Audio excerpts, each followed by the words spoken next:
Okay sir வணக்கம். இப்போ நான் இந்த புதுக்கோட்டையில் 2 நாளாக கொஞ்சம் கேம்ப் பண்ணியிருக்கிறேன். புதுக்கோட்டை, இந்த பொன்னமராவதி, அப்புறம் புதுக்கோட்டையிலுடைய ரூரல் ஏரியாவெல்லாம் கேம்ப். இதனுடைய நோக்கம் எதுக்கு வந்தேன்னா, பொதுவாக சிவ ஆலயங்களில் சிவ திருத்தலங்கள் தமிழ்நாட்டில் நிறையா இருக்கல. ரொம்ப ஆரம்ப காலத்தில் கட்டப்பட்ட கோயில்கள் என்னென்ன அப்படிங்கிறது ஒரு தெளிவில்லாமல் இருந்தது.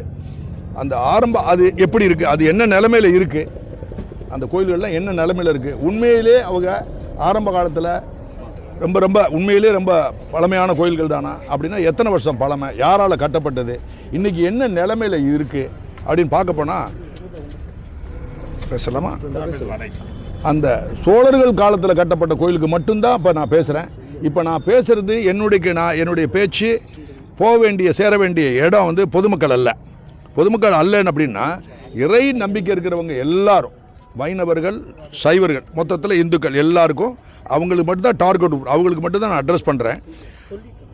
அவங்களுக்கு இது ரொம்ப முக்கியமான ஒரு தகவலாக இருக்கலாம் நான் கருதுகிறேன். என்ன காரணம்னா, இந்த ஊர் ரொம்ப முக்கியமான ஊர். புதுக்கோட்டை ரொம்ப ரொம்ப ரொம்ப முக்கியமான ஊர். எதை கூட சிவாலயங்களை பொறுத்த வரைக்கும் அந்த சோழ பேரரசுன்னு ஒரு ஆரம்பித்தவங்க, அடிக்கோல் போட்டவன் விஜயாலய சோழத்தேவர்னு ஒரு ஆள். அவர் தான் அவர் ஆரம்பிக்கிற விஜயாலய சோழத்தேவர் தான் இளங்கோவன் முத்துரையர்னு சொல்லி ஒரு ஆளை சண்டை போட்டு தோக்கடிச்சுட்டு அவங்க பவருக்கு வர்றாங்க. வந்த வருடம் 846, ஆனால் அது 850ன்னு வச்சுக்கிடுவாங்க.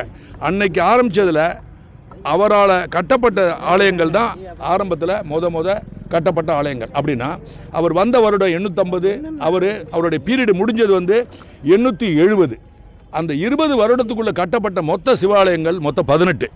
அந்த 18ல் உங்கள் மாவட்டத்தில், இந்த மாவட்டத்தில் மட்டும் 7 சிவ திருத்தலங்கள் இருக்குது. இந்த மாவட்டத்தில் மட்டும் 7 சிவ திருத்தலங்கள் இருக்குது.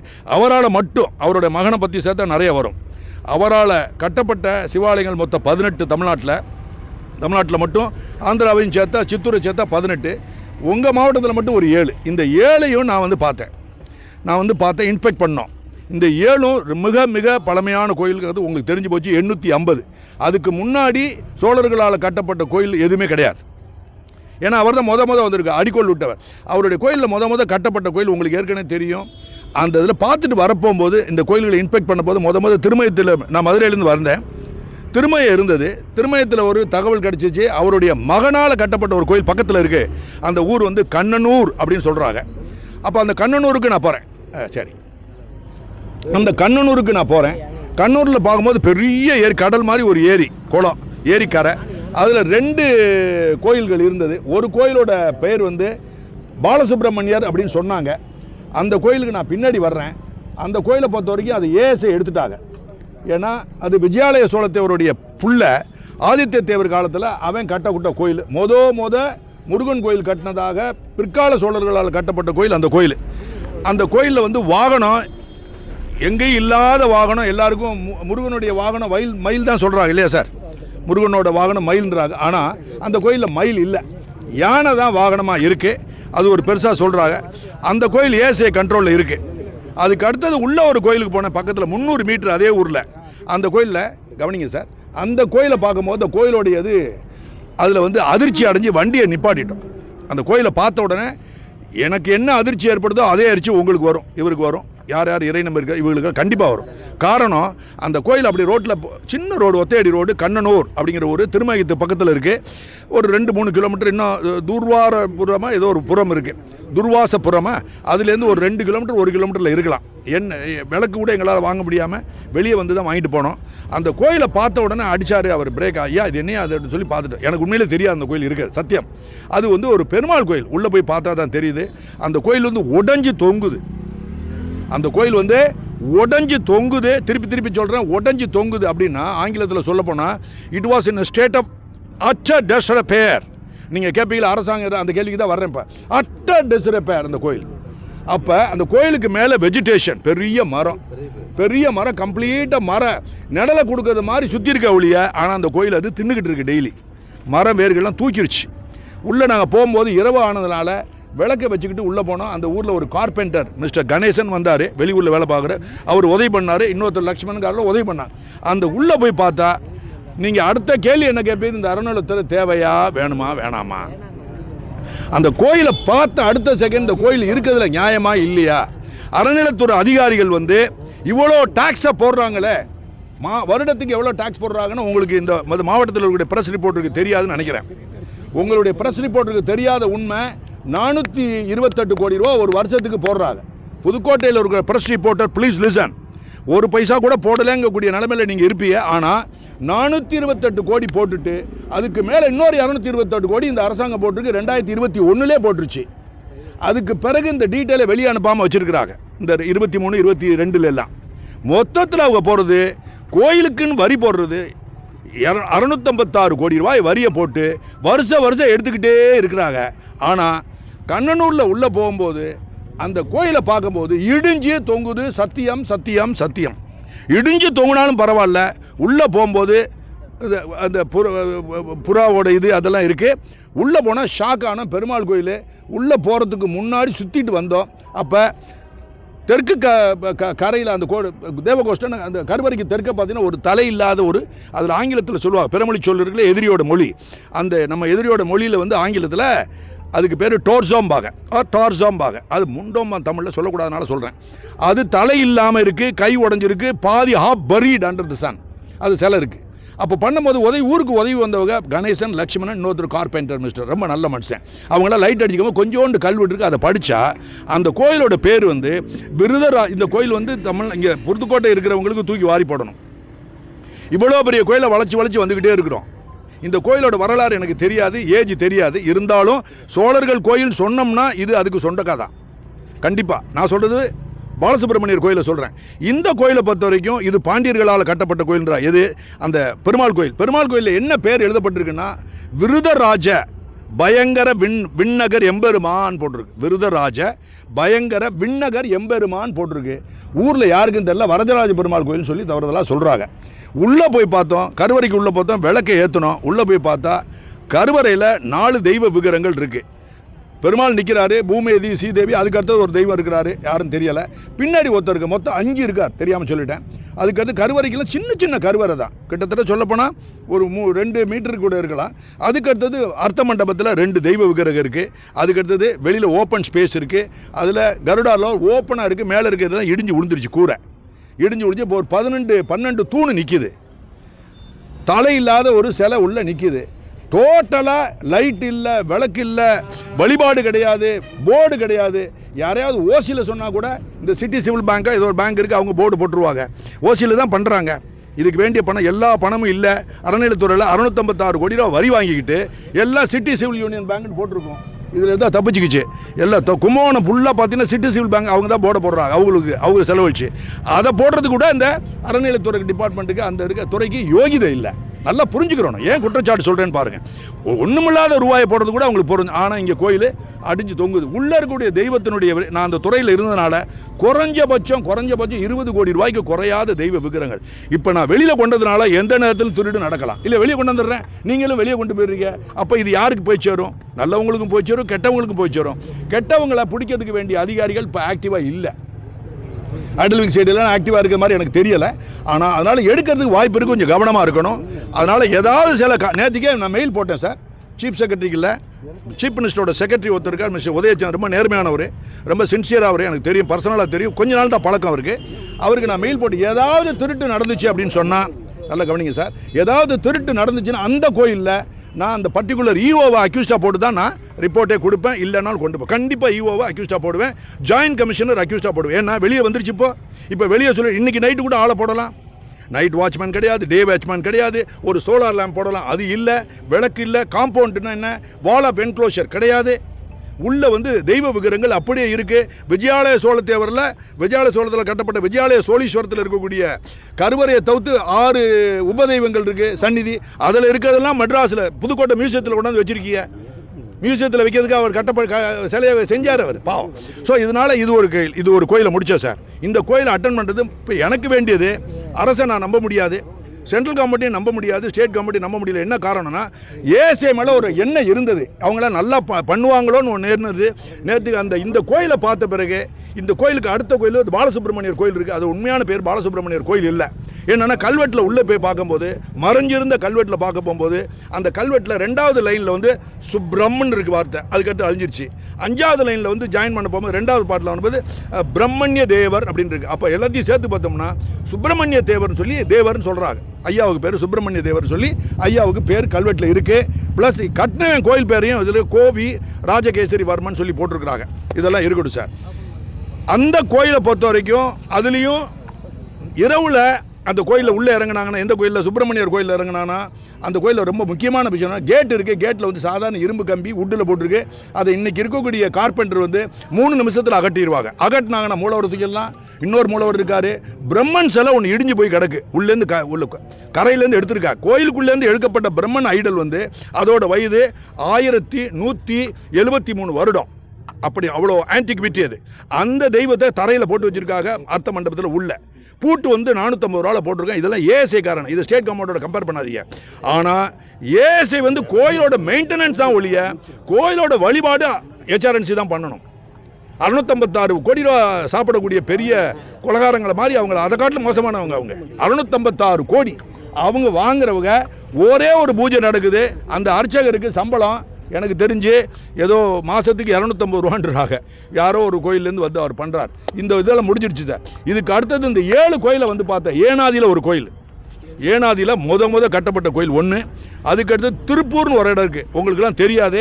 இங்கேருந்து கிட்டத்தட்ட 35 கிலோமீட்டரில் இருக்குது. 15 கிலோமீட்டர் கீரனூரில் இருக்குது. அங்கேயும் அவர் கட்டியிருக்கார். பார்த்த உடனே தெரியுது அவருடைய கோயில்னு சொல்லி. அது ஒரு கோயில். அந்த கோயில் ரொம்ப மன வருத்தம். 2வது திருப்பூர். 3வது வந்து பனங்குடின்னு ஒரு இடம். அதில் கொஞ்சம் ஏஎஸ்ஐ கண்ட்ரோலை எடுத்துட்டா அந்த கோயிலோட பேர் வந்து அகத்தீஸ்வரன் சொல்கிறாங்க. அது தவறு. கல்வெட்டு பிரகாரம் பனங்குடி பரமேஸ்வரர் அப்படி தான் போட்டிருக்கு அதில். அந்த கோயிலில் வாசப்படியில் இருக்கிற கருவறைக்கு ஏற்றப்போல விளக்கமாறு, அப்புறம் பானை, மம்பட்டி இதெல்லாம் உள்ளே போட்டு வச்சு லாக்கு போட்டு வச்சுருக்கிறா. கோயிலுக்குள்ளே வச்சுருக்கா. இங்கே வந்து இருக்கிற ஈஸ்வரன்லேயே ரொம்ப ஓல்டஸ்ட் ஈஸ்வரன். இவரெல்லாம் பின்னாடி தான் நிற்கணும் என்னை பொறுத்த வரைக்கும். அவர் ஒன்றும் இல்லாமல் கேட்பாரட்டு அங்கே கிடையாது பனங்குடி. அதுக்கடுத்து களியாப்பட்டிக்கு இவரையும் நான் கூட்டிகிட்டு போனேன். களியாப்பட்டி போட்டால் சிவனடியார்னு ஒரு ஆள் இருந்தால் அதை பார்த்தா செத்தே போயிடுவாங்க. அப்படின்னா லிங்கத்தை திருடிட்டு போயிட்டாங்க. கோயிலில் இருக்கக்கூடிய பிரதான தெய்வத்தை லிங்கத்தை தூக்கிட்டு போய் நான் சத்தம் போடுறேன் சார். பக்கத்துலேயே வரும். நான் இவ்வளோ நாள் சத்தம் போடுறேன். Don't worry. கொஞ்சம் கை வலிக்குது. சீக்கிரம் முடிச்சு. அந்த களியாப்பட்டியில் லிங்கத்தையே தூக்கிட்டு போயிடுறாங்க. இந்த லிங்கத்தை தூக்கிட்டு போட்டு உடஞ்ச தட்சிணாமூர்த்தியை தூக்கி உள்ளே வச்சுருக்கிறாங்க. அந்த கோயிலில் வந்து போர்டு போட்டிருக்காங்க. ஏஎஸ்ஐ நான் எடுத்துட்டேன்னு சொல்லி 2010 எடுத்திருக்கான். ஏஎஸ்ஐ வந்து அதை பார்த்த உடனே இவெல்லாம் ஒரு டிபார்ட்மெண்ட்டாக, இவங்களுக்கு ஒரு அதிகாரி தேவையா, இவெல்லாம் இந்த தமிழ்நாட்டில் இருக்கலாமா அப்படிங்கிற கேள்வி வருது. நல்லா கவனிங்க. ஏஎஸ்ஐயோட போர்டை பார்த்து அதை பாதுகாக்கப்பட்ட சின்னன்றான். போர்டு மட்டும்தான் அது துருப்பிடிச்சிருக்கு. லிங்கத்தை தூக்கிட்டு போயிட்டாங்க. இவன் என்ன சொல்லுவான், நான் இருக்க போது லிங்கத்தை தூக்கிட்டு போயிட்டேன்னு சொல்லுவாங்க இல்லையா? இப்படி இல்லை. லிங்கம் இருந்திருக்கு. அதுக்கடுத்தது உள்ள லிங்கம் இருக்கு. 4 நந்தி சிலையை தூக்கிட்டு போயிட்டானுவ. அர்த்த மண்டபத்தினுடைய பேஸ் சுவர்களை எல்லாத்தையும் எடுத்துகிட்டு போயிட்டாங்க. கல்வெட்டுகள் இருக்கிறது எல்லாத்தையுமே எடுத்துகிட்டு போயிட்டாங்க.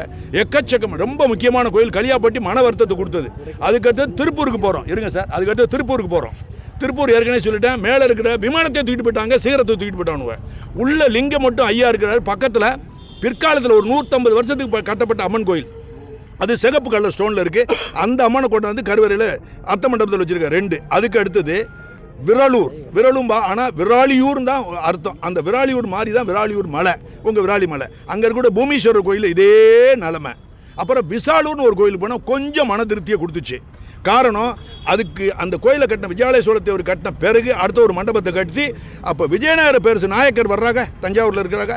அவங்க பிரமாதமாக அவுட்டர் காம்பவுண்ட்லாம் கட்டிக்கிட்டு ஓரளவுக்கு வச்சுருக்கு. அவருடைய சிலை ஒன்று, நாயக்க மன்னருடைய சிலை ஒன்று உள்ளே அங்கே இருக்குது. இதுதான் சார் வந்து இது சம்மந்தமாக முந்தானத்துக்கு நான் வந்து சீஃப் செக்ரட்டரிக்கு நான் லெட்டர் எழுதியிருக்கேன். சிஎம் செக்ரட்டரி ஒன்று அவர் தான் என்ன செய்கிறாரு, கமிஷனர் ஸ்டேட் ஆர்கியாலஜி, அவருக்கு நான் எழுதியிருக்கேன்.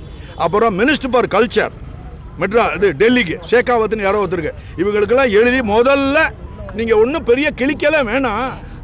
ஏசியாவில் எடுக்கப்பட்ட கோயில் புதுக்கோட்டை மாவட்டத்தில் இல்லை, தமிழ்நாட்டில் எங்கெங்கே ஏசியாவில் கண்ட்ரோல் இருக்கோ ஒரு சோலார் லேம்பை போடு. முதல்ல ஒரு சோலார் லேம்பை போடு. மடத்தை போட வேணாம், மக்களோட வரி பணத்தில் போடு. 2வது, கோயிலோட கேட்டை உடச்சி எடுத்துட்டு 32 mm பிரைட் பாரில் கேட்டு போடு. லாக்கு வந்து 250 ரூபா 350 ரூபா லாக் போடாத. தலையில் விஷயம் இல்லாத ஆள் மாதிரி செய்யாத. டிஸ்க் லாக்கு 1500 ரூபாய்க்கு இருக்குது. அந்த மாதிரி லாக்கை போடு. இதுக்கு அடுத்தது அவுட்டர் வால் ஆஃப் என்க்ளோஷர், மதில் சுவரை கட்டு, கேட்டு போடு. இது போக பகலில் ஒரு வாட்ச்மேனை போட்டு, இரவில் ஒரு வாட்ச்மேனை போட்டு, எல்லா கோயில்களுக்கும் சின்னன்னு சொல்கிறாங்க இந்த ஏஎஸ்ஐக்காரங்க. அவங்க கேட்டால் சார் சட்டம் அப்படின்றான். அப்போ அவன் என்ன சொல்கிறான், இப்போ மகாராஜா புதுக்கோட்டையில் இருக்காருன்னா அவருடைய அரண்மனை தான் சின்னம், அதை கோயிலை கும்பிட முடியாது. ஆனால் கோயிலை நீங்கள் சின்னன்னு சொல்லக்கூடாது, ரொம்ப தப்பானது. அது ஒரு வழிபாட்டு தலமாக ஏற்கனவே இருந்தது, இப்போ திருப்பி கொண்டு வரணும். அப்போ ஒரு அர்ச்சகரை போடணும், அவருக்கு சம்பளம் முக்கியமாக. ஒரு நாளைக்கு 400 ரூபா போட்டால் போதும், முன்னாங்க 12,000 ரூபாய்க்கு வந்துருவாங்க. இதுக்காக தான் சார் வந்திருக்கேன். மொத்தத்தில் அறநிலைத்துறையும் ஸ்டேட் ஆர்கியாலஜி டிபார்ட்மெண்ட்டில் இருக்கக்கூடிய நம்பிக்கை எனக்கு அத்து போச்சு. எப்போ இதை பொறுத்த வரைக்கும் தமிழ்நாட்டில் இருக்கக்கூடிய ஏசியாவில் கண்ட்ரோல் பண்ணப்பட்ட கோயில்களை பொறுத்த வரைக்கும், முக்கியமாக புதுக்கோட்டையில் 7 கோயில் இருக்குது. 7 கோயிலில் திருப்தியாக இல்லை அப்படின்னா 100க்கு 100 திருப்தி எந்த அளவுக்குன்னா 90 விழுக்காடு இல்லை. ஆனால் அவங்களுக்கு எவ்வளோ பணம் வருதுன்னு கேளுங்க. ஏஎஸ்ஐக்கு ஒரு வருஷத்துக்கு 2023 அந்த நிர்மலா சீதாராமன் மினிஸ்டர் அந்த அம்மா கொடுத்துருக்காங்க. எவ்வளோ கொடுத்துருக்காங்கன்னா 1,00,000 லட்சம் கொடுக்குறாங்க, 1000 கோடி கொடுக்குறாங்க. அதுக்கு அடுத்தது ஒரு 300 சொச்சம் கோடியை கொடுக்குறாங்க. அப்புறம் ஒரு 8 லட்சம், மொத்தம் 1308 கோடி ரூபாயை கொடுக்குறாங்க.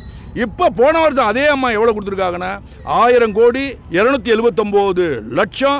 அதுக்கடுத்தது 97 1000 கோடி 279 கோடி. அதுக்கடுத்தது 97 லட்சம். அப்படின்னா 1273 கோடியை கொடுத்துருக்காங்க இவங்க. இல்லை சார், த்ரூ அவுட் இந்தியாவுக்கு. ஆனால் அப்படி கேட்க இல்லை, அப்படி சொல்கிறத காட்டி இன்னொரு வார்த்தை கேட்கணும். தமிழ்நாடு ஏரியா வச்சு இதை கேட்கக்கூடாது. உங்கள் கேள்வி சரியில்லை, நல்ல கேள்வி. ஏரியா வச்சு கேட்கக்கூடாது, எத்தனை சின்னங்களுக்கு கொடுத்துருக்காங்க அதை கேட்கணும். அப்போ எத்தனை சின்னம்னா கிட்டத்தட்ட எனக்கு தெரிஞ்சு 3579 சின்னம், அவ்வளோதான். இதுக்கு இவ்வளோ கோடி அப்படின்னா உங்கள் புதுக்கோட்டைக்கு நாமம் சொத்துரத்தில் இருங்க சார். இப்போ நான் இங்கே வந்திருக்கிறது, இங்கே நல்ல கேள்வி இருங்க. இங்கே நான் வந்திருக்கிறது என்னென்னா சார், உங்கள் மாவட்டத்துக்கு நான் பேசுகிறோம். உங்கள் மாவட்டத்துக்கு தான் நான் முக்கியத்துவம் கொடுக்கணும். உங்கள் மாவட்டத்தில் இருக்கக்கூடிய புறக்கணிக்கப்பட்ட கோயில் ரோட்டில் தொங்குது, விளக்கு இல்லை. நல்லா கவனிங்க, விளக்கு இல்லை. ஒரு விளக்கு ஏற்றுறதுக்கு யோகிதை கிடையாது, அர்ச்சகர் கிடையாது. இப்போ மினிஸ்டர்லாம் வாய்கிலேயே பேசுகிறாங்க, பழைய மினிஸ்டர் வாயில் இருக்கு.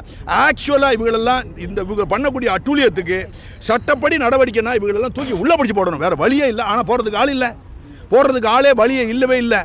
என்ன பண்ண முடியலை அவங்களால, வேறு வழியே இல்லாமல் தான் வந்திருக்கு. அதுக்காக தான் இதே மாவட்டத்தில் இந்த மாதத்தில் எண்டில், இந்த மாதம் எண்டோ அல்ல அடுத்த மாதத்தில் ஆரம்பத்தில் நான் ஒரு எல்லா இந்து இயக்கங்கள் என்ன இருக்கோ எல்லாத்தையும் சேர்த்து ஒரு கூட்டம் போட்டு ஆன்மீக லெவலில் பேசி என்ன பண்ணணும் அடுத்த கட்ட நடவடிக்கைன்னு பேசுறதுக்காக உத்தேசிச்சிருக்கேன். இனிமேல் கேளுங்க சார் கேள்வி. இருங்க சார், ஒவ்வொரு ஆளாக வாங்க சார். சரி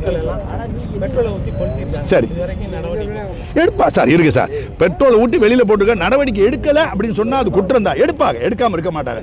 ஏதாவது ஒரு நடவடிக்கை எடுக்கலைன்னா நாளைக்கு அவன் போலீஸ் அந்த லோக்கலில் இருக்கக்கூடிய ஆஃபீஸர் வந்து நாளைக்கு மாட்டிக்கிடுவான். எடுக்காமல் இருக்க மாட்டாங்க. யாருன்னு கண்டுபிடிப்பாங்க. லூசும்பாக வழக்கம் போல் லூசு பயமா. லூசுன்னா மெடிக்கல் சர்டிஃபிகேட் வாங்கணும். யார்கிட்ட? கவர்மெண்ட்டோட இருக்கக்கூடிய சைக்காட்டிஸ்ட்டை வாங்கணும். அது வரைக்கும் நீங்கள் விடக்கூடாது. அங்கே இருக்கக்கூடிய சிவனடியார்கள் நெருக்கடி பண்ண. அடுத்த கேள்வி சார், அப்படியே வாங்க. இருங்க சார், அப்படியே வாங்க சார். இல்லை நீங்கள் சொல்லுங்கள் சார். இருங்க சார். பழச கேட்க வேணாம். பழைய காலத்து சின்னங்கள், புராதன சின்னங்கள், அந்த சிலைகள் குறித்து சம்பந்தமான ஆய்வு பண்ணி ஒவ்வொன்றா வெளிக்கொண்டு வந்துருக்கீங்க. நீங்க கொண்டு சொல்ல குற்றச்சாட்டுகள் அனைத்துமே தமிழக அரசு காதுல வாங்கின மாதிரியே தெரியல. எந்த விதமான நடவடிக்கையும் எடுக்காம இப்போதைக்கு இருக்காங்க. நீங்க அடுத்த ஸ்டெப் என்ன பண்ண போறீங்க சார்? அவங்க எடுக்காம இருக்கிறதுக்கு சார் கோயிலுக்கு எதிரானவர்கள். கோயிலுக்கு இது ஒரு உண்மையை சொன்னால் நீங்கள் என்ன செய்வாங்க? பிஜேபி அப்படிலாம் செய்றீங்க. நேர்மையாக உங்கள் மனசுக்குள்ளே நீங்கள் நேர்மையாக இருக்கணும். நீங்கள் எல்லாம் நேர்மையானவர்கள் மனசில் ஒரு செகண்டு, அடுத்த நிமிஷம் நீங்கள் நேர்மை இல்லாத ஆளாகிருங்க. 38,658 கோயிலை நான் ஆட்சி செய்வேன் என் மினிஸ்டரை வச்சு. ஒரு கோயில் கூட நான் வரமாட்டேன். எப்படி நல்ல கவனிங்க. 38,658 கோயிலை நான் கண்ட்ரோலில் வைப்பேன். எப்படி வைப்பேன்? ஒரு நாளைக்கு 14 ரூபா வருமானம் வருது, அந்த கோயிலை நான் விட மாட்டேன்றாரு சார். இதெல்லாம் யாருக்கும் தெரியல. இந்துக்களுக்கு இந்த இயக்கங்கள்லாம் ஒன்றும் தெரிய மாட்டேங்குது. ஒரு நாளைக்கு 14 ரூபா வருமானம் வர்ற கோயிலை கூட நான் விட மாட்டேன் அப்படின்றாரு சீஃப் மினிஸ்டர்.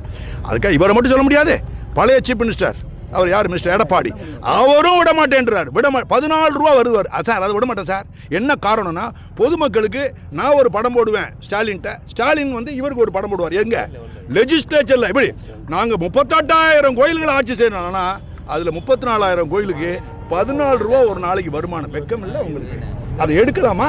நல்லா கவனிங்க, அதை எடுக்கலாமா? 14 ரூபான்னா திரி போட முடியாது, விளக்கு போடும் போது எண்ணெய் போட முடியாது, ஊற்றுறதுக்கு வேண்டிய அர்ச்சகர்களுக்கு நெருப்படி கிடையாது, அவருக்கு வயிறு இருக்குது. அப்படிப்பட்ட கோயிலை எடுத்து அதுக்கு 250 ரூபா வரி போடுறாங்க வருஷத்துக்கு. ஸோ ரொம்ப உச்சக்கட்டம் சார் அதுக்கு அடுத்தது சார். அதனால அரசாங்கத்தை நம்ப முடியாது சார். 2 அரசாங்கமும் நம்மளை ஏமாற்றிக்கிட்டு தான் இருக்கிறாங்க. வரியன்னு உங்களுக்கு தெரியலையே, பிரஸுக்கு எந்த பிரஸுக்குமே தெரியாமல் போச்சு. 428 கோடி ரூபா வரி போட்டுட்டு உங்கள்கிட்ட ஒரு வார்த்தை கேட்கவா? ஸோ நிர்வாக வரின்னு ஒரு வரி போடுறாங்க. நிர்வாகத்துக்குள்ள கணக்கு வருமா? கணக்கு தனியாக இருக்குமா சார்? சொல்லுங்கள் சார், தலையாட்டினா இல்லை சார். நிர்வாகத்துக்குள்ள கணக்கு உள்ள வருமா? தனிக்கே கணக்கு வருமா? இல்லை தனிக்கே வெளியே வருமா சார்? அந்த ஒருத்தர் தான் சொல்கிறேன், நீங்கள் பேச மாட்டேங்கிறீங்க சார். நீங்களும் நிர்வாகத்துக்கு உள்ளே வந்தால் மொத்தத்தில் நீங்கள் வரி போடுறது நிர்வாக வரின்னு போடுறீங்களா? முடிஞ்சு போச்சு இல்லை. இந்த நிர்வாக வரி போக தணிக்க வரி அப்படின்னு சொல்லி அது ஒரு 228 கோடி ரூபா போடுறாங்க. பழைய கவர்மெண்ட்டு எடப்பாடி போட்டது 220 கோடி. இதெல்லாம் கேட்க ஆள் இல்லை சார். நீங்களே கேட்க மாட்டீங்க, என்னையே தான் கேட்டுக்கிட்டே இருக்கிறீங்க. இதெல்லாம் மற்ற கட்சி என்னென்ன கட்சி பேரே சொல்லிவிடுறேன். யாரெல்லாம் சிஎம் ஆசைப்படுற அவங்களாம் அவங்கள கொதறணும்.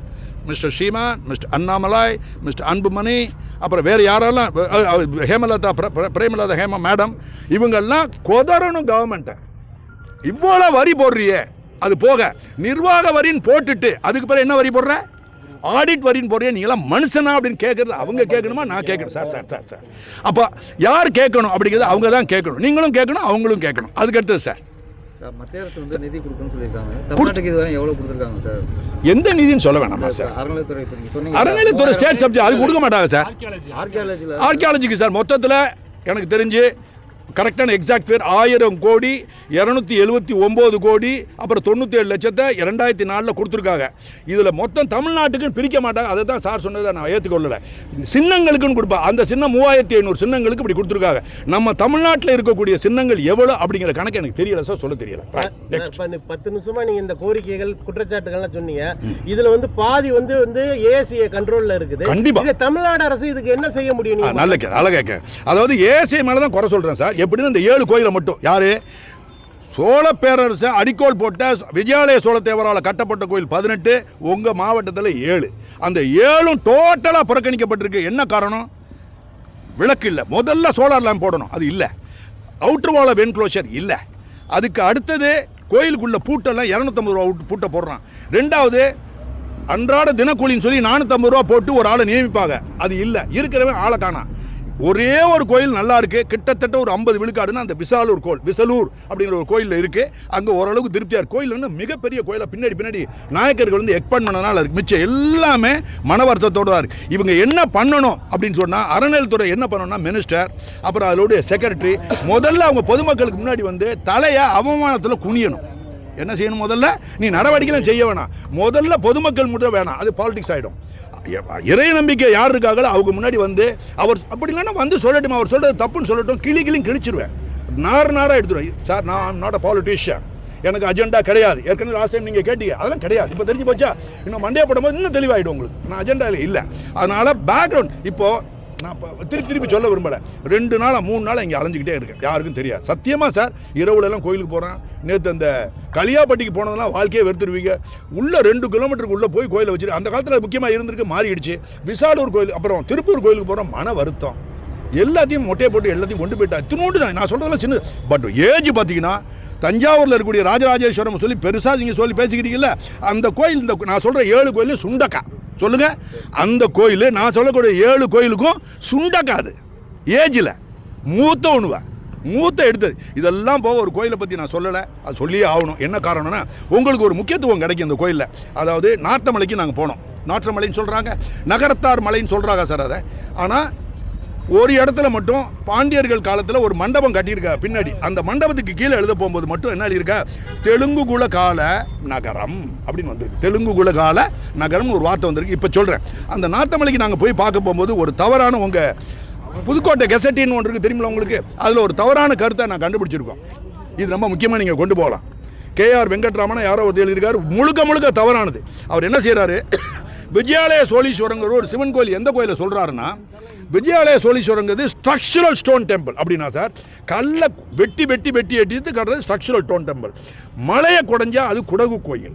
அந்த 2 இருக்கு. மலையை குடைஞ்சி 2 கோயில் வச்சிருக்கா. இவைகள் 2மே 7வது செஞ்சுரியில் கட்டப்பட்ட கோயில்கள். 7வது செஞ்சுரினா 600லேருந்து 700க்குள்ள திருஞான சம்பந்தர் அப்பர் அவர்கள் பீரியடில் கட்டப்பட்ட ஒரு கோயில். ஒன்று வந்து சமணர் குடகுன்னு இருக்கு, அது பேர் சமணர் குடுகு. அதை நம்ம வைணவர்கள் எல்லாம் செஞ்சாங்க, ஒரு வேலையை காட்டி அதை பெருமாள் கோயிலாக மாற்றி பெருமாள் சிலையில் வச்சு பின்னாடி மண்டபம்லாம் செஞ்சு எல்லாம் செஞ்சிடுறாங்க. அதுக்கு நேராக தெற்க பார்த்தீங்கன்னா இன்னொரு கோயில் இருக்குது, அந்த கோயில் பளியிலி ஈஸ்வரம். அந்த பளியிலி ஈஸ்வரத்தை KR வெங்கட்ராமனா யாரோ ஒருத்தர் யார் தொகுத்தாரோ, அந்த புதுக்கோட்டை கேசட்டு யார் தொகுத்தாரோ தவறாக எழுதிட்டார். அதைத்தான் விஜயாலய சோழீஸ்வரன் சொல்கிற கிடையவே கிடையாது. அந்த கோயில் கட்டினவங்க பெயர் எழுதுகிறேன் இங்கே. முக்கியமாக இங்கே தமிழ்நாட்டில் இந்த ஊரில் வந்து முத்துரையர்னு ஒரு பெரிய தமிழ் குடி வாழுது. நான் கேள்விப்பட்டேன், முத்துரையர்னு ஒருத்தவங்க இருந்திருக்காங்க. அவங்களுக்கு இது ரொம்ப ரொம்ப ரொம்ப முக்கியம். ஏன்னா சோழ பேரரசை மட்டும் சொல்லிக்கிட்டு நீங்கள் நினைக்கக்கூடாது. அந்த விஜயாலய சோழீஸ்வரத்தை கட்டினவர் யார் அப்படின்னு கேட்டிங்கன்னா அவர் பேர் சட்டன் பளியிலி. அதாவது 2ஆம் நிர்பதுங்க வர்மன் காலத்தில், அது 856 நல்லா கவனிங்க, 856 896 கட்ட. அப்படின்னா விஜயாலய சோழத்தேவர்களோட 2 பேரும் ஏக காலத்தவனும், 2 பேரும் சண்டை போட்டுக்கிற டைம். அவங்க காலத்தில் பளியிலி ஈஸ்வரத்தை கட்டினவன் யார் பேருன்னா சட்டன் பளியிலின்னு சொல்லி போட்டு கட்டிட்டு அவருக்கு ஒரு மக இருக்கா. அந்த மகளுக்கு பேர் பளியிலி சிறிய நங்கை அப்படின்னு கல்வெட்டில் எழுதப்பட்டிருக்கு. அவன் என்ன செய்யறா, அந்த கோயிலுக்கு வெளியில் ஒரு மண்டபம் கட்டி ரிஷபம் நந்தியை வச்சு, நந்திக்கு ஒரு மண்டபம் வச்சு, அதுக்கு பின்னாடி ஒரு என்னத்தை வச்சிருக்கா, அந்த இது பலிபீடத்தையும் வச்சிருக்கிறா. அவளுடைய வீட்டுக்காரன் பேரையும் அதில் எழுதியிருக்காங்க, மீனவன். அப்புறம் தமிழ் அடியாரையன் என்ற மல்லன் ஆனந்தன் அப்படிலாம் எழுதப்பட்டிருக்கு. இதில் சத்தியம். ஸோ இவங்களுக்கு முத்திரையர்களுக்கு ரொம்ப முக்கியமான, அவங்க அந்த கோயிலுக்கு போகணும். எல்லாரும் அவங்களுடைய முன்னோர்களால் கட்டப்பட்ட ஈஸ்வரன் கோயில் அந்த பளியிலி ஈஸ்வரத்துக்கு போய் வாரம் அதை சிறப்புப்படுத்தணும், விளக்கை ஏற்றணும், பெண்கள் எல்லாம் அங்கே போகணும். ரொம்ப ரொம்ப முக்கியம். அந்த கோயில் புறக்கணிக்கப்பட்டிருக்கு. செருப்பை போட்டுக்கிட்டு போகிறானுவ வெளிநாட்டுக்காரங்க. யாரெல்லாம் வெளிநாட்டுக்காரங்களோட வியாபாரம் பண்ணுறாங்கல்ல, உங்கள் ஊருக்காரங்க வெளிநாட்டில், அவங்களாம் அவங்கள பெருமைப்படுத்துறதுக்காக செருப்போட வந்து நான் சத்தம் போட்டு வெளியே விரட்டி விட்டேன் நான் அங்கே. அதெல்லாம் ரொம்ப ரொம்ப முக்கியம். அது வழிபாட்டு தரம். கேட்டால் அவன் என்ன சொல்கிறான், சின்னன்னு சொல்கிறான். சின்னன்னு சொல்ல முடியாது. புதுக்கோட்டை மகாராஜோட பங்களா இட் இஸ் எ சின்னம். இது வந்து இது வந்து முன்னாடியே வழிபாட்டு தலமாக இருந்தது. நீ எடுத்துருக்க. அப்போ HRNC-காரன் உள்ளே வரணும், உள்ளே வந்து பூஜை பண்ணணும். விட்டுட்டு ஓடி போயிட்டான். HRNC-காரன் ஓடியே போயிட்டான். ஒரு விளக்கு கூட எழுத்துறதில்ல. மினிஸ்டருக்கு பார்த்தீங்கன்னா இவ்வளோ பெரிய வாய். HRNC மாதிரி எந்த அஃபிஷியலும் பேச மாட்டார். இந்த மினிஸ்டர் போன மினிஸ்டர் பேசுறதே கிடையாது. அந்த ஆள் நல்லவர்னு சொல்லிட்டாங்க. அவர் அமைதியாக இருந்து மேக்ஸிமம் டேமேஜ் பண்ணிட்டு போயிட்டார். 75 இயர்ஸாக கூத்தடிக்கிறாங்க நம்மளுடைய இந்து கோயில்களை. யாராவது ஒரு ஆள் சண்டை போடணும் சார், சண்டை போட்டு வெளியே ஒன்று. அதுக்காக தான் சார். அதுக்கேற்ற கேள்வி சார். சொல்லுங்க சார், வாங்க முன்னாடி வாங்க சார். இந்த அமைப்புகள் எல்லாத்தையும் ஒன்று திரட்டு போறேன்னு சொல்லிருக்கீங்க. இது கோயிலுக்காக தான் சார், பாலிடிக்ஸ் இல்லை. கோயிலுக்காக மட்டும்தான். கோயிலை காப்பாற்றுறது யார் இருக்கா? நீங்களே கேள்வி கேட்க முடியும். என்ன எப்படி கேள்வி கேட்குறாள்? ஒரு மினிஸ்டர் வந்தா சட்டையை பிடிச்சி கேட்கணும், பயந்துக்கிறீங்க. என்ன காரணம்? உங்கள்கிட்ட பொய் கேஸ் போட்டு உள்ள போட்டுருவான்றீங்க. இல்லை, பொய் கேஸ் போட்டு உள்ள போட்டுருவான்னு சொல்றீங்க, பயப்படுறீங்க சார். அப்படிலாம் பொய் கேஸ்லாம் போட முடியாது சார். இந்த அமைப்புகளுக்கு என்ன நோக்கத்துக்காக சார் இப்போதான் திருப்பி சொல்கிறேன், கோயிலுக்காக ஆன்மீகம்னு சொல்கிறேன், அரசியல் அல்ல. ஆன்மீகம் போது கோயில் சம்மந்தப்பட்டது. அதுகளை உங்கள் ஊரில் இருக்கிற கோயில்களை முதல்ல காப்பாற்றணும் சார். அதுக்காக சொல்லுங்க சார். சார் இதுவரை இல்லாத அளவுக்கு கடந்த 4 ஆண்டுகள்ல தான் சரி இந்து சமய அறநிலைத்துறை அநேக கோயில்களுக்கு கும்பாபிஷேகம் பண்ணி புராணம் வச்சிருக்குன்னு இந்து சமய சேகர்பாபு சொல்றாரு. உங்களோட இப்ப குற்றச்சாட்டு பூரா தமிழ்நாடு அரசு இந்து சமய அறநிலைத்துறையை குற்றச்சாட்டுறீங்க. சரி, அப்ப வந்து இந்து சமய அறநிலைத்துறை வந்து எதுக்குறீங்க? நீங்க எதுக்குறீங்களா? வேலையே என்னுடைய வேலை தானே. நீங்க எதுக்கலாம் நான் எதுக்குறேன். என்ன காரணம்? உங்க கடமையில நீங்க கோட்டையை விட்டீங்க. நீங்க ஒரு தமிழர், நீங்க இருக்கிறீங்க. ஆனா நீங்க டைரக்டா சண்டை போட முடியாது. என்ன காரணம்? ஒரு நிறுவனத்தில் வேலை பார்க்குறீங்க. அதனால அவங்களை கேள்வி கேட்க முடியாது. அதனால என்ன கேள்வியே கேட்குறேன். அதாவது சார், அதாவது இந்துக்களை எப்படி ஏமாத்துறது அப்படின்னு கேட்டிங்கன்னா ஒரே ஒரு காரியம் இருக்குது. இவர் முதற்கொண்டு இவரையும் ஏமாத்திடலாம். என்னென்னா, இந்த கோயில் இருக்குன்னா உடனே டக்குன்னு கும்பாபிஷேகம். ஆஹா, கும்பாபிஷேகம்னா முதல்ல புரிஞ்சுக்கிடுங்க. தமிழ் கும்பாபிஷேகம் அடிக்கிறது வடமொழி சொல். கும்பங்கிறது வடமொழி சொல். நம்ம வந்து குட நீராட்டு விழா மேலே தமிழில். இந்த குட நீராட்டு விழாவை மட்டும்தான் அறநிலையத்தை செய்யணும். இருங்க சார், இருங்க ப்ளீஸ் லிசன், காதில் வாங்குங்கோ. என்னன்னா குடமுழுக்க மட்டும்தான் பண்ணணும். அப்படின்னு என்ன, குடத்தில் தண்ணி ஊற்றுறது, அந்த ஆகமத்தை மட்டும்தான் பண்ணணும். கோயிலோட புராணம் வைக்கிறது, அதுக்கடுத்து பெயிண்ட் அடிக்கிறது, அதுக்கு வேண்டிய காசு வசூல் பண்ணுறது, 6 கோடி ரூபா வசூல் பண்ணுறது ஒரு கோடியில், ஒரு கோயிலில் இப்படிலாம் பண்ணி, இதெல்லாம் உன்னுடைய வேலை. என்ன காரணம்னா, சட்ட ரீதியாக நீ புனரமைக்க முடியாது. நல்லா புரிஞ்சுக்கிடுங்க சார். ஜெயிலில் போடணும்னா நாளைக்கே ஹைகோர்ட் நினச்சுன்னா உள்ளே போடலாம். ஆனால் ஆள் வேணும். என்னன்னா, புனரமைக்கிறத அறநிலையத்துறை பண்ணவே முடியாது. என்ன காரணம் சொல்கிறேன். புதுக்கோட்டையில் ஒரு கலெக்டர் இருக்கார், கலெக்டர் ஆஃபீஸ் வச்சுருக்காரு. டிஸ்ட்ரிக்ட் எஸ்பி ஒருத்தங்க இருக்கிறாங்க. புதுக்கோட்டை கலெக்டர் நாளையிலேருந்து என்ன செய்கிறாரு, புதுக்கோட்டை கலெக்டர் ஆஃபீஸுக்குள்ளே புதுக்கோட்டை போலீஸ் ஸ்டேஷன் உள்ள ஆரம்பிச்சு அவர் ரிட்டையர்ட் போலீஸ் ஆஃபீஸர் உள்ளே போட்டு வேலை பார்த்து வழக்கெல்லாம் பதிவு பண்ணுறாரு. சிரிப்பீங்களா சிரிக்க மாட்டீங்களா? அதுக்கும் அமைதானா? சிரிப்பீங்கல்ல? இதே கண்டிப்பாக சிரிப்பீங்க. இதே மாதிரி புனரமைக்கிறதுக்குன்னு ஒரு டிபார்ட்மெண்ட்டு அரசாங்கத்திலே கொண்டாந்து அந்த டிபார்ட்மெண்ட் பேர் department of state archaeology Tamil Nadu. அதுக்கு ஒரு சீனியர் மோஸ்ட் ஐஏஎஸ் ஆஃபீஸரை போட்டிருக்காங்க. அவர் அங்கே இருக்கக்கூடாது, அவருக்கு தகுதி கிடையாது. ஏன்னா ஆர்கியாலஜிங்கிறது எக்ஸ்பர்ட்ஸ் தான் இருக்கணும். அப்போ ஆர்கியாலஜி யார் இருப்பா? ஆர்கியாலஜி தொல்லியல் துறை நிபுணர் இருப்பான், ஐக்னோகிராஃபிஸ்ட் இருப்பாங்க சிலைகளை பார்க்குறது, அப்புறம் அதுக்கு எபிகிராஃபிஸ்ட் கல்வெட்டு ஆராய்ச்சியில் இருப்பான், ஹிஸ்டாரியன் இருப்பான், நிறைய பேர் எக்ஸ்பர்ட்ஸ்லாம் இருப்பாங்க. அப்படிப்பட்ட துறைக்கு அவர் இருக்கணும். அப்படிப்பட்ட துறை இருக்க போகும்போது அதுக்கு 5 கோடி ரூபா கொடுக்குறாங்க. இந்த எக்ஸ்பர்ட்ஸ் தான் புனரமைக்கணும். புனரமைச்சுன்னா என்ன தெரியுமா சார்? இருக்கிற மாதிரியே செய்யணும். பழமையை தொன்மையை மாற்றாமையே செய்யறதுக்கு வேண்டிய எக்ஸ்பர்ட்டிஸ் அவங்க பண்ணுவாங்க. அதை அறநிலையத்துறை செய்யறான். அதை தான் இவர் என்கிட்ட கேட்குறாரு, தெரியாமல் கேட்குறாரு. அதை என்ன சொல்கிறார்? ஒரு வார்த்தை அவரை ஏமாற்றிட்டாங்க. இவர் ஏமாந்து போயிட்டார். எப்படி ஏமாந்து போயிட்டார்னா, சார் என்ன கும்பாபிஷேகம் பண்ணுறாங்க. கும்பாபிஷேகம்னா என்னன்னு முதல்ல புரிஞ்சுக்கிடுங்க. கும்பம்னா குடம், அபிஷேகம்னா தண்ணி, அதை மட்டும் தான் அவன் பண்ணணும், அதுக்கு கீழே வரக்கூடாது. அப்படின்னா அதில் ஒரு ரெப்பேரு, அதுக்கு இது ரெனோவேஷன் பண்ணக்கூடாது. ரெனோவேஷன் புதுப்பித்தல் வந்து 100 வருஷத்துக்கு மேலே இருக்கக்கூடிய கோயிலை புதுக்கிறது குற்றம். நல்லா பார்த்துக்கிடுங்க. 100 வருஷத்துக்கு மேலே இருக்க கோயிலை புதுப்பிக்கக்கூடாது. காரணம் அது குற்றம், ஜெயிலுக்கு போகணும். நான் இருந்தால் உள்ளே பிடிச்சி போடுவேன், ஆள் இல்லை. ஆனால் 100 வருஷத்துக்கு கீழே இருக்கிற கோயிலை நீ கூத்தடிச்சு கொள்ளி அடின்றேன், நான் விட்டுட்டு போயிடுறேன் பிள்ளையார் கோயிலெல்லாம். ஆனால் 100 வருஷத்துக்கு மேலே இருக்கிற தொன்மையான கோயிலை கான்சர்வேஷன் தான் பண்ணி ஆகணும். அதுக்கு ஒரு செப்பரேட் டிபார்ட்மெண்ட் இருக்குது. அறநிலையத்துறை என்ன செஞ்சுட்டாங்க? நல்ல கேள்வி கேட்டார். அவங்க கையில் 13 ஃபண்ட் இருக்குது சார் அறநிலையத்துறையில், இன்க்ளூடிங் சீஃப் மினிஸ்டர்கிட்ட.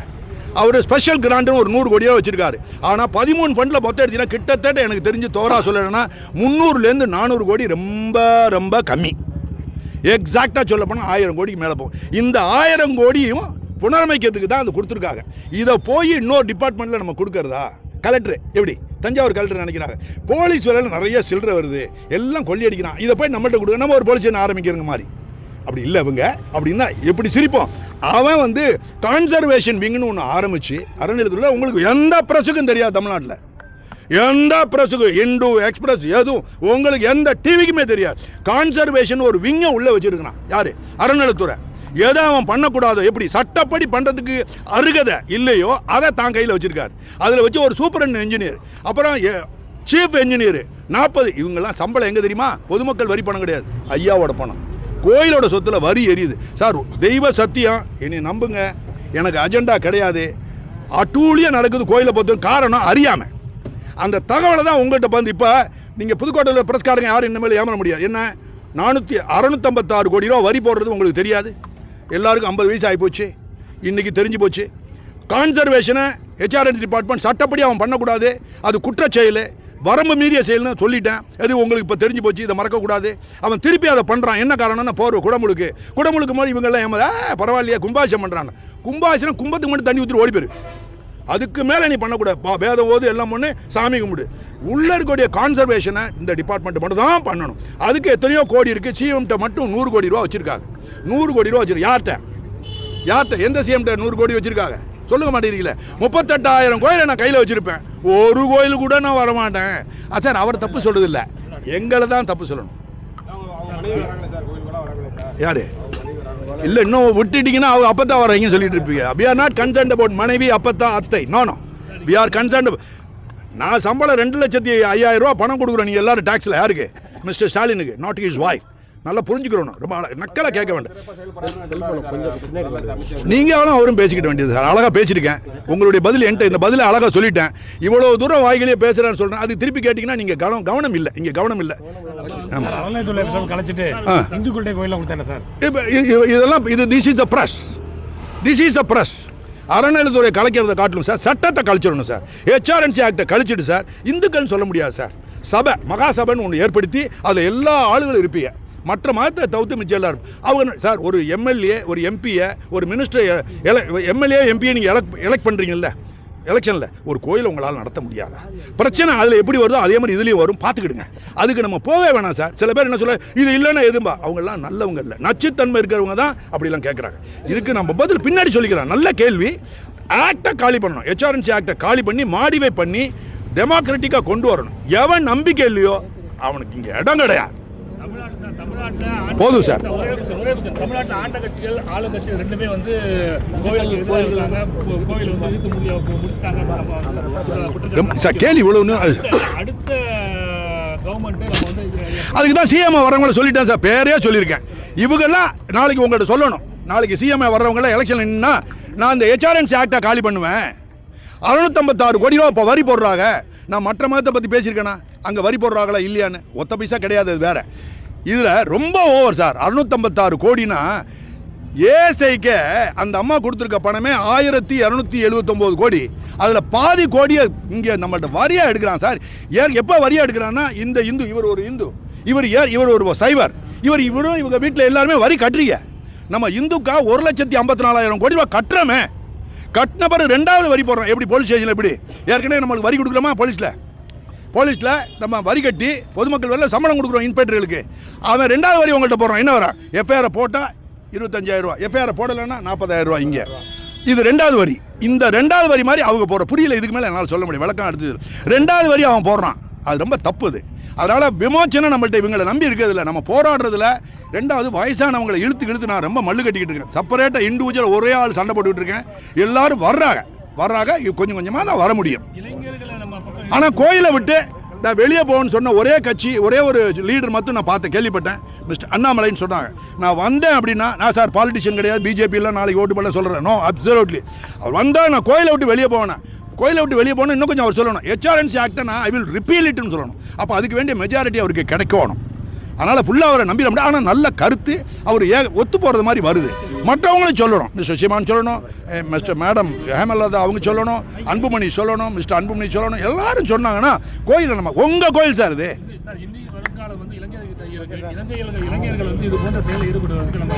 சார் இளைஞர்லாம் தண்ணி அடிச்சுட்டு ஃபுல்லாக ட்ரக் அடிச்சுட்டு அலையிறாடுமா Ilangai husband youth has been spoiled I say sir.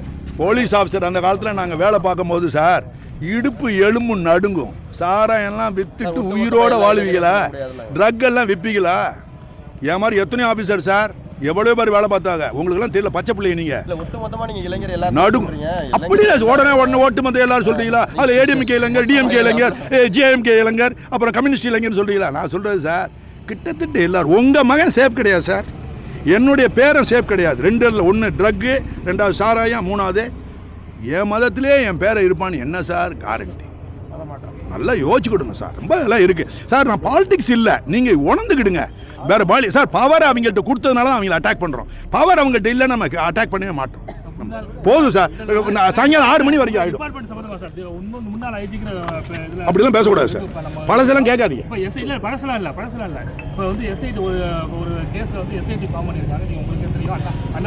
அதுக்கு இங்கே வரல சார், அதுக்கு இங்கே வரல. தனியாக கூட்டம் போடுங்க, ஒரு வாட்டி கூப்பிடுங்க, நான் வர்றேன். 2 மணி நேரம் அதை பற்றி பேசுகிறேன். இன்றைக்கி அது கிடையவே கிடையாது, சத்தியமாக இன்னைக்கு கிடையவே. நீங்கள் என்ன பேசினாலும் ஆன்சர் கிடையாது சார். எவ்வளோ நேரம் கேள்வி கேட்டாலும் ஆன்சர் கிடையாது. என்ன கேட்டாலும் ஆன்சர் கிடையாது. இன்னைக்கு கோயில் அதை பற்றி பேசிட்டேன்னா ஐயா அடிபட்டுருவார். இன்னைக்கு 7 கோயில் உங்களுக்கு கோயில், அதுக்கு தான் மெயினாக வந்திருக்கேன். அந்த 7 கோயில் தெருவில் நிற்கிது, லைட் இல்லை, யோகியதே கிடையாது சார். இதில் எவனாவது ஒருத்தன் பேசினான்னா அவனை நாக்க பிடிங்கிற மாதிரி நீங்கள் கேளுங்க. எவ்வளோ பெரிய ஆளாக இருந்தாலும் கேளுங்க. 7 கோயில் விஜயாலய சோழத்தேவர் காலத்தில் கட்டப்பட்ட ஆரம்ப கால கோயில். இதோட வயது வந்து 1173 வருஷம். இத்தனை 7 கோயில் ரோட்டில் நிற்கிது, லைட்டு கிடையாது, ஒன்றும் கிடையாது, விளக்கு கிடையாது, ஏற்றலை. எல்லாம் ஏசைமா ஏசை மெயின்டெனன்ஸ் தான், கண்ட்ரோல் தான். உள்ளே இருக்கிற சிவன் கோயிலுக்கு நீ வாழை போடணும், யார் HRNC போடணும், அர்ச்சனை பண்ணணும், அவனுக்கு சம்பளம் கொடுக்கணும். உன் சம்பளத்தில் கேட்குறேன். ஏற்கனவே எங்கள்கிட்ட இருக்கிற பணம் வாங்கல 656 கோடி, அதில் கூட கொடுக்காதையா. கோயில் ஃபண்டுலேருந்து கொடுத்து தொலையா, விளக்கை ஏற்றியான்னு தான் சொல்கிறோம். அதுக்காகத்தான் நாளையிலேருந்து இந்த 7 கோயிலும் நல்லா பாருங்கள். திருப்பூர், பனங்குடி, கோயிலேடு, இது களியாப்பட்டி, அதுக்கடுத்து ஏனாதி, அப்புறம் விஜயாலய சோழீஸ்வரம், இந்த கோயில்கள் எல்லாமே இங்கே இருக்கக்கூடிய பெண்கள் எல்லாம் இறைநம்பிக்கை இருக்க எல்லாம் விளக்கை எடுத்துகிட்டு போய் விளக்காக கொளுத்தி நல்ல சந்தோஷமாக வச்சு மங்களகரமாக. நேற்று ஒரு விளக்கை ஏற்றணும், அவ்வளோ பெரிய இடத்துல ஒரு 5000 ஏக்கரில் எதுவுமே இல்லை அந்த கோயிலுக்கு நடுவில். அவ்வளோ இதாக இருந்துச்சுன்னா நான் உங்களுடைய புதுக்கோட்டையே வளரும், உங்கள் வீட்டில் எல்லா குழந்தைகளும் நல்லா வளருவாங்க. Thank you sir.